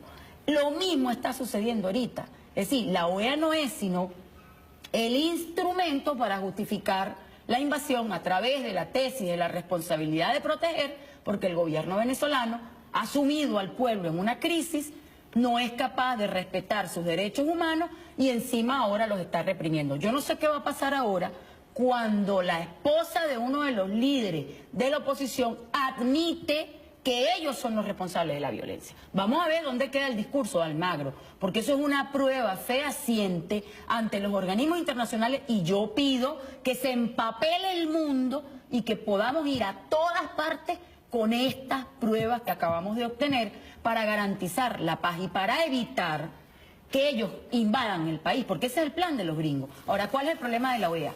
La OEA entró en cortocircuito una vez que sale la Constitución. Porque el modelo de democracia de la Constitución no solamente que es representativa y protagónica, sino que hay un Estado social de derecho y de justicia. Fíjense, la Carta, esa Carta que acabamos de denunciar, es la Carta Constitutiva de la OEA, 1948. Los derechos y deberes que plantea son derechos civiles y políticos. Derecho a la vida, derecho a ser electo y a ser elegido, o sea, el derecho al voto, derecho a la libertad de expresión. Esos son los derechos clásicos, los derechos liberales, desde el punto de vista liberal burgués. Esos son los derechos que ellos defienden. Esta Constitución le pasó por encima a la Convención y amplió el catálogo de derechos porque constitucionalizó los derechos fundamentales, los asumió como propios. Es lo que se llama, ese tratado lo asume como propio en el bloque de la constitucionalidad. Entonces, superó al tratado porque nosotros incluimos derechos sociales, derechos económicos, derechos intangibles, derechos de la madre tierra. Un catálogo de derechos fundamentales que no los prevé el Pacto de San José.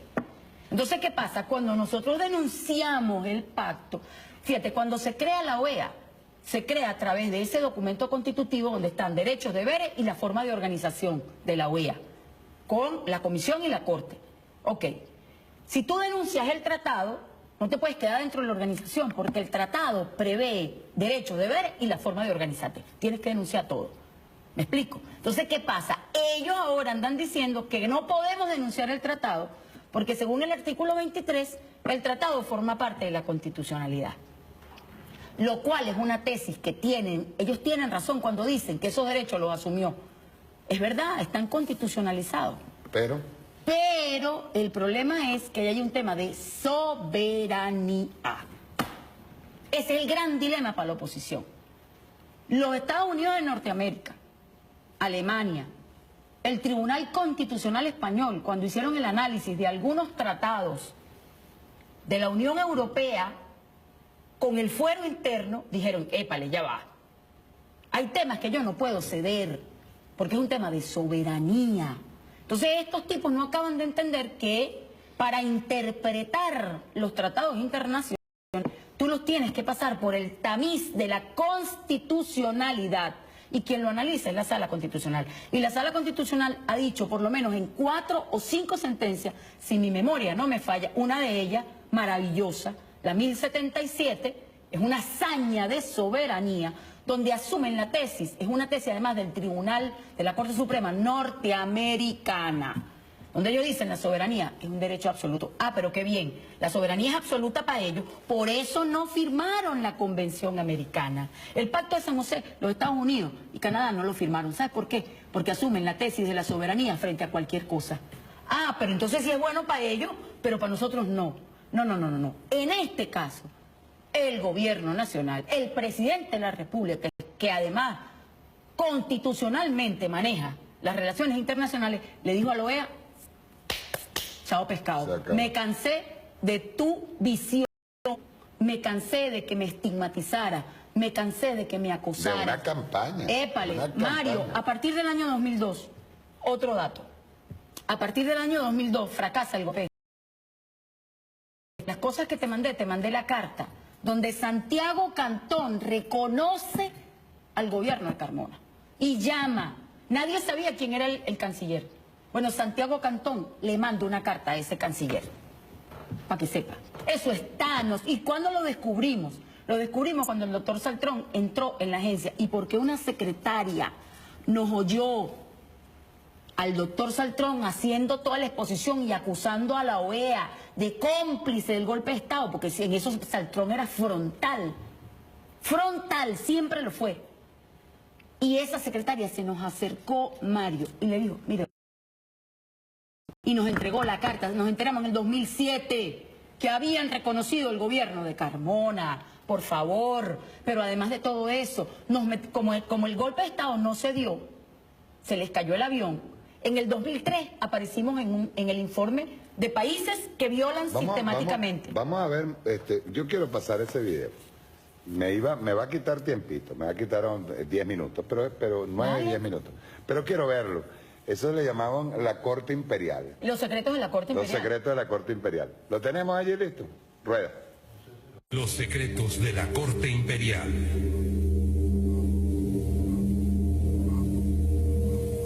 En los próximos minutos, usted será testigo de la componenda entre los magistrados de la Corte Interamericana de Derechos Humanos para condenar a Venezuela.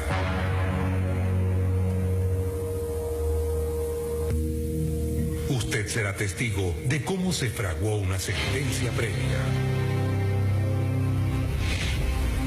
Todo comenzó el 16 de abril de 2004, cuando el general Francisco Usón, miembro de la Fuerza Armada Nacional, hizo las siguientes declaraciones en un canal de televisión venezolano.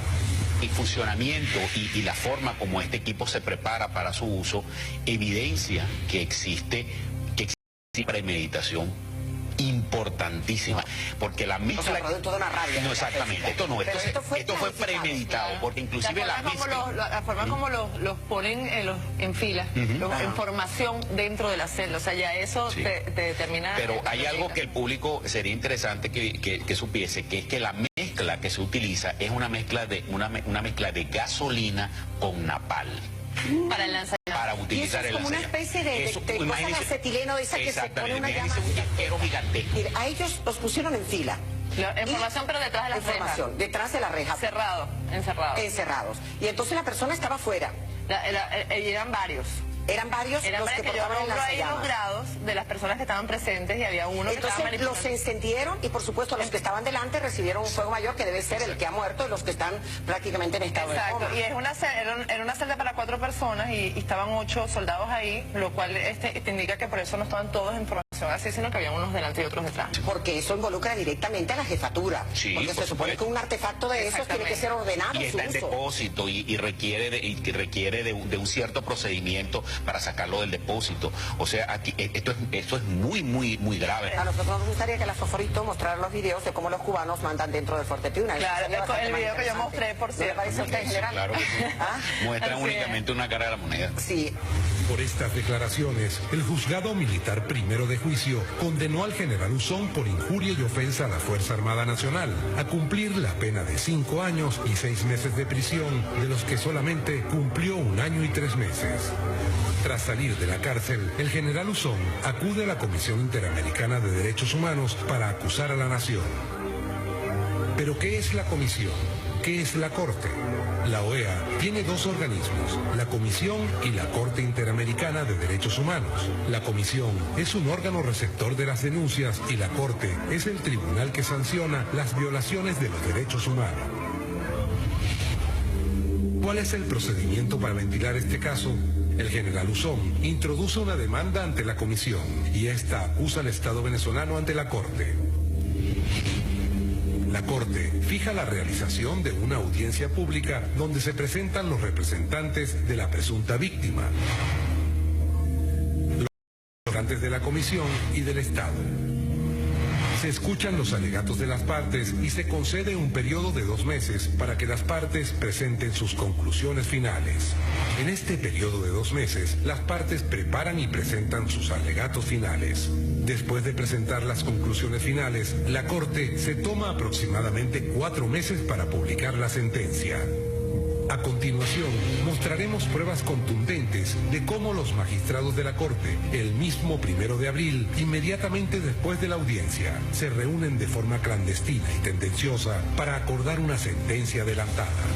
Ojo, al señor general no lo sentenciaron por las, hasta donde yo sé, me corrigen, por favor, no lo sentenciaron por la convocatoria a la subversión, al levantamiento, al golpe del golpe, etc.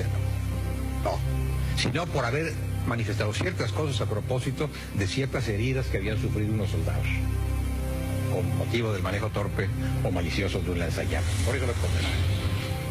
Entonces, yo creo que para evitar morder algún anzuelo, debiéramos alejar muy cuidadosamente de nuestro tema de consideración ese, porque no es la materia. A mí no me cabe dudas que no, la gente no puede andar por ahí haciendo convocatorias a la subversión y que esto deba ser saludado con beneplácito por la Corte. Esto no debe ser, pero no era el tema. No era el tema. El objetivo es sacar a Chávez. El referéndum revocatorio es el medio para. Si ese medio no funciona porque el régimen está cerrando todas las puertas de negociación, entonces entrarán los elementos y los factores y las estrategias de orden constitucional, porque seguirán siendo constitucionales, más no electorales y lamentablemente no pacíficas. Así, la Corte Interamericana de Derechos Humanos, la Corte del Imperio, firma su propia sentencia. Y solamente al final del alegato, el Estado empezó a invocar la situación golpista de este señor, de las periodistas, de no sé quiénes más y la malicia de la comisión, que constantemente tiene el dedo puesto sobre Venezuela. ¿Está admitiendo que la comisión actúa con malicia y tiene el dedo puesto sobre Venezuela? Por supuesto, y está demostrado, ya que solo en 8 años ha cursado insustancialmente 152 demandas contra Venezuela, mientras que entre los años 1977 a 1999, antes de la llegada de la Revolución Bolivariana, solo admitió 4 casos. Además, la estrategia continúa cuando vemos en los medios golpistas venezolanos cómo hacen llamados constantemente a que venga la complaciente Comisión Interamericana de Derechos Humanos mediante el show permanente de huelgas de hambre. Estoy pidiendo que la Organización de Estados Americanos envíe la Comisión Interamericana de Derechos Humanos se pronuncie y del pronunciamiento de la Organización de Estados Americanos. Sí, la comisión tiene el dedo puesto sobre Venezuela, pero sigamos. Yo creo que es peligroso, Leonardo. Yo creo que podemos resbalarnos ahí e ir a un terreno al que no ha ido la comisión, al que no han ido los representantes y al que sí quiere llevarnos el Estado. Evidentemente, los magistrados son en extremo cuidadosos en no contradecir las acusaciones de la Comisión Interamericana de Derechos Humanos ni a los representantes de Usón en este caso. Estos magistrados son jueces o parte. Hay que resbalarse. Confiesan aquí los magistrados que hay un acuerdo entre la parte acusadora y la comisión, y entre la comisión y la Corte. Los magistrados de la Corte Interamericana de Derechos Humanos están en contra de Venezuela. Los magistrados buscan un subterfugio legal, pretenden declarar la ilegalidad del tribunal militar que conoció el proceso y desprestigiar a la justicia militar venezolana. La presidenta de la Corte se pronuncia. El tribunal que jugó este señor era un tribunal incompetente. Y de ahí se deriva todo. De ahí se deriva que la libertad personal fue afectada porque la orden no emanó de un tribunal competente, etcétera, etcétera. El secretario dice que un militar en situación de retiro es un civil, lo cual es falso. Pensando, creo que una primera pregunta es responder que él es un civil, no es un militar aunque esté en retiro.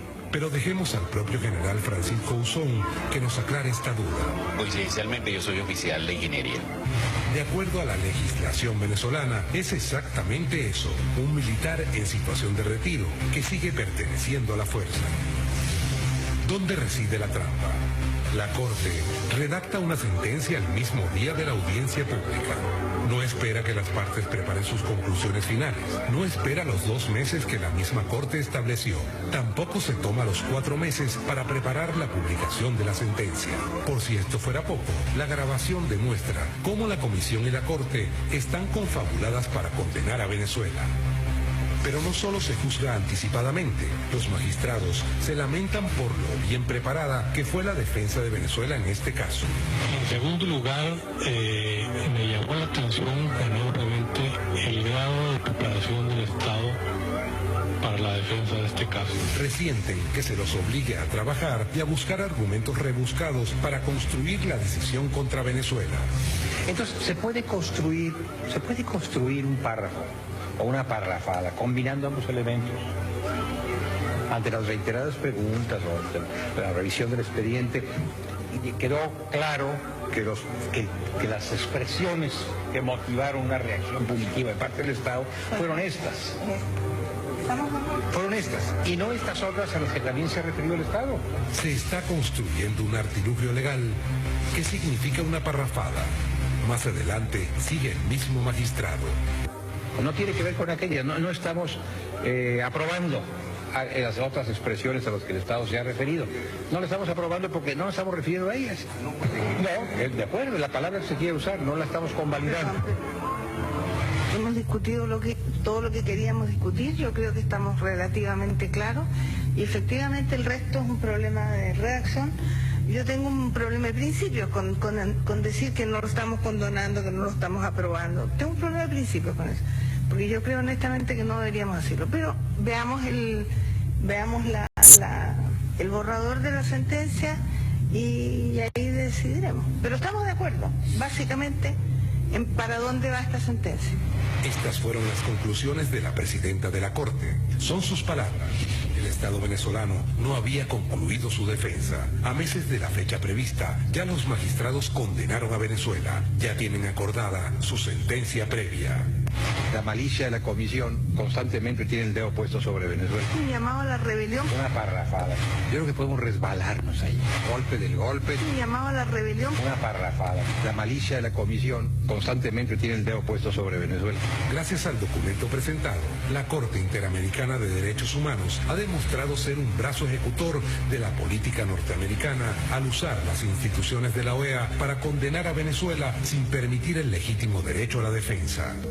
Esta grabación es un documento oficial de la Corte Interamericana de Derechos Humanos que deja un registro en audio de sus deliberaciones. Por error o negligencia, fue la misma Corte quien lo depositó en manos de la representación venezolana.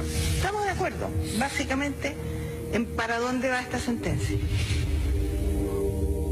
Los secretos de la Corte Imperial. Este video es de 2012, hay que aclararlo.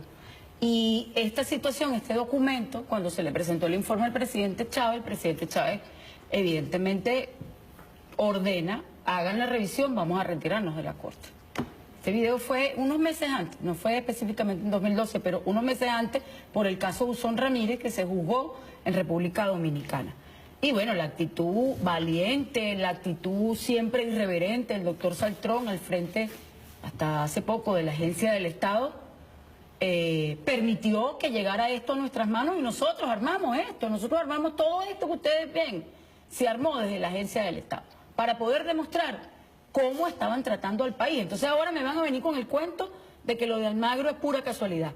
No vale, eso es parte del guión, nosotros siempre lo advertimos. O sea, ¿qué haría ahorita este audio en donde una parte de la oposición está expresando que saben que están mintiendo, saben lo que están haciendo? ¿No? Se les cayó el discurso. Mira, esa es la prueba fehaciente frente a los organismos internacionales de quién es el responsable de la violencia en este país. Más nada, Mario, se les cayó el avión. Con ese audio que tú acabas de publicar, se les cae el avión y se le cae la argumentación a la oposición. ¿Sabes por qué? Porque es la prueba fehaciente de quién está detrás de la violencia. ¿Ok? Y ahora tendrá la Fiscalía que investigar de dónde procedieron los muertos. Fíjate que aquí han habido. Aquí dice que la sentencia 155 ha sido tan vilipendiada precisamente es porque su dispositivo ordena revisar la política exterior, particularmente por el tema de la OEA y Almagro. Pero por eso fue que la oposición vilipendió tanto la sentencia 156. Mario, te doy otro dato. ¿Por qué vilipendian la sentencia 156? Porque la sentencia 156 establece que para conformar empresas mixtas, como no hay asamblea, porque así ellos lo decidieron, ese tipo de empresas tienen que ser aprobadas por la Asamblea Nacional para el control político del contrato que va el Estado a asumir con esa empresa. Como no puede haber el control político porque ellos son la nada, porque ellos se convirtieron en la nada por sus propias acciones, su propia brutalidad, no tiene otra palabra, yo no me gusta utilizar esos términos, pero es que no hay otra explicación, su propia torpeza. Resulta entonces que tienes que ir ¿a quién? A quien hace control de la constitucionalidad, Sala Constitucional. Esa sentencia decía que tú podías constituir la empresa. Era una empresa rusa, épale. ¿Qué significa eso? Que cada empresa que tú firmes, de esas empresas mixtas, le queda un bono a la República, un bono en dólares, Mario. ¿Qué significa eso? Ingreso para la República.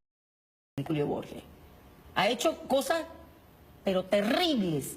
Una, frente a la venta de oro, se fue para el Deutsche Bank a acusarnos para que no nos compraran el oro. Sí, traición a la patria. Eso es, no, eso es peor, Mario. Sí, eso es traición a la patria. Y ese tipo tendría que estar ahorita solicitándose el allanamiento de la inmunidad. Yo lo digo desde aquí, porque eso es traición a la patria. Y no solamente no se conformó con eso, sino además hizo, ¿tú sabes lo que hizo? Se fue, eso es un metamensaje para Rusia y para China, que son los aliados de Venezuela en esta guerra geopolítica.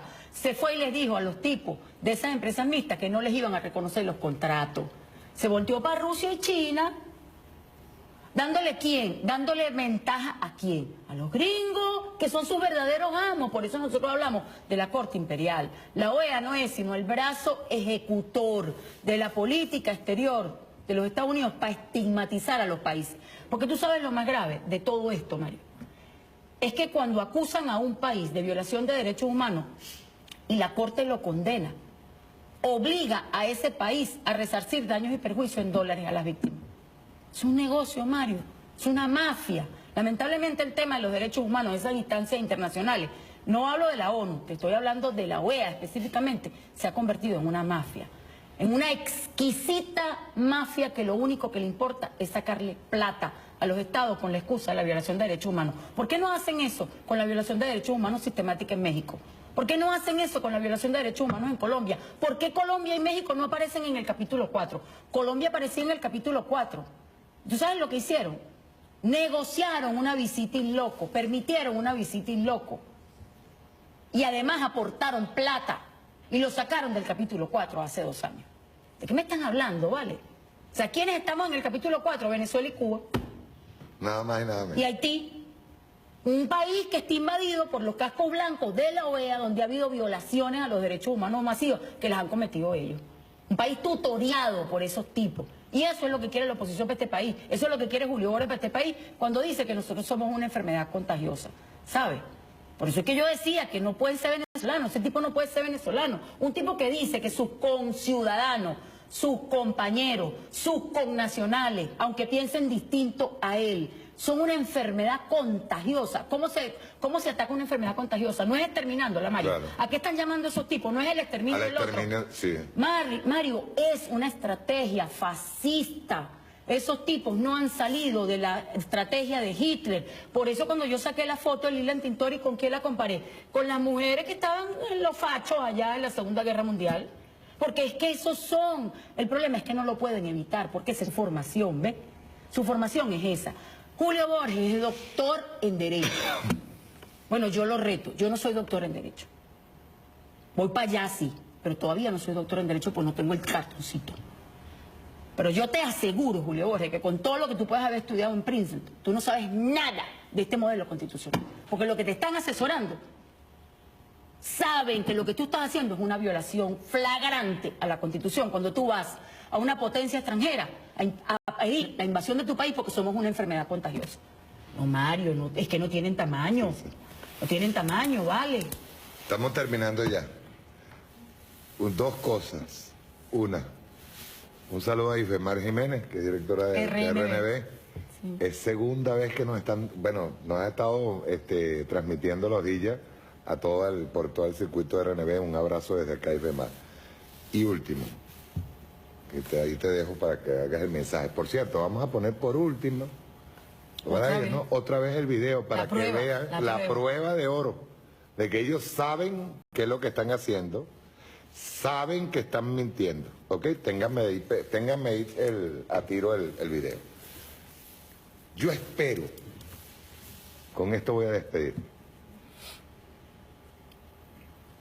que todos y cada uno de los crímenes que hay ahorita, que ha ocasionado esta nueva oleada del fascismo, se investiguen a fondo. Y espero de verdad que esta vez, cuando se hagan las imputaciones, no sean desde el daño al patrimonio o desde el daño a basuritas y esto, y que sea desde el daño de crímenes que han sido impulsados desde el fascismo. Crímenes, personas muertas. Ya basta de que cada vez que estos sectores llaman a la muerte, entonces al final solamente se meten preso 1 o 2 y se les acusa nada más que porque movieron un carrito aquí, botaron la basura o quemaron caucho. No, eso se tiene que acabar. Les repito, el video que ustedes van a ver al final de este programa es la prueba de que en la oposición saben que están mintiendo, saben que no pueden constitucionalmente con nosotros y saben que están encallejonados, están en un callejón sin salida y que no pueden ni siquiera con un golpe de Estado llegar al poder. Tu comentario final. Mi reflexión final, Mario, el fascismo no se puede combatir con fascismo. La violencia no se puede combatir con violencia. Y eso lo digo para algunos sectores cabeza calientes nuestros que andan por allí calentando cabezas, lo cual no es correcto.